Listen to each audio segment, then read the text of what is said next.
কি হলো? এই সামনেটা ছাড়ুন। ও দাদা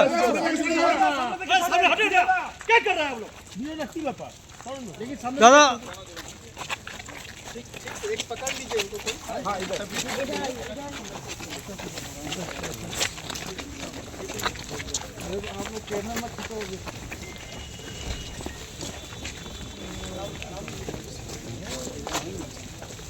मीडिया प्लीज रुक जाइए, अभी आएंगे, यही आएंगे।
কেমন লাগছে এতদিন পরে এসে ভারতে এসে কেমন লাগছে?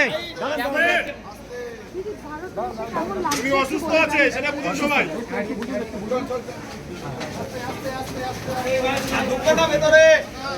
কি অবস্থায় দেখছেন? দেখুন, মেডিকেল কলেজে গাইনোকোলজিস্ট স্পেশালিস্টরা দেখছেন, পেডিয়াট্রিশিয়ানরা দেখছেন, একটা বাচ্চাও আছে যেহেতু তার সাথে, তিনি গর্ভবতী।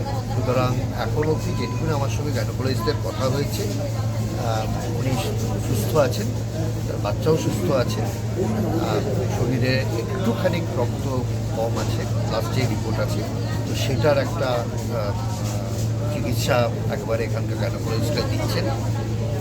এমনি ভালো আছেন, পেশেন্টের বাকি সমস্ত কিছু দেখভাল বিষয়ের ভেতরেই আছেন, সমস্ত স্পেশালিস্টরা আছেন।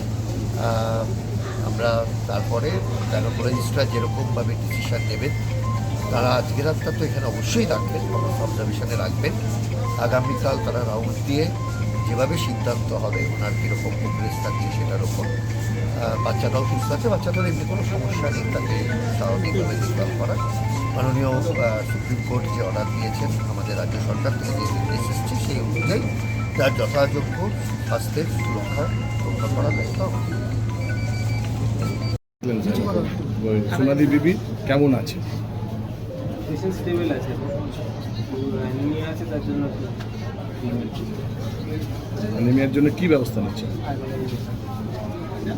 আজকে কি মামলায় রাখা হচ্ছে? যাওয়ার মতন যে মুভমেন্ট করার মতন পরিস্থিতি আছে?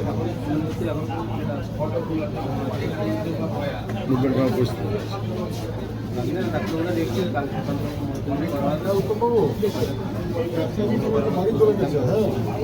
এখন আপনারা এখান থেকে মাতৃমা থেকে টমা কেড়ে নিয়ে যাবেন।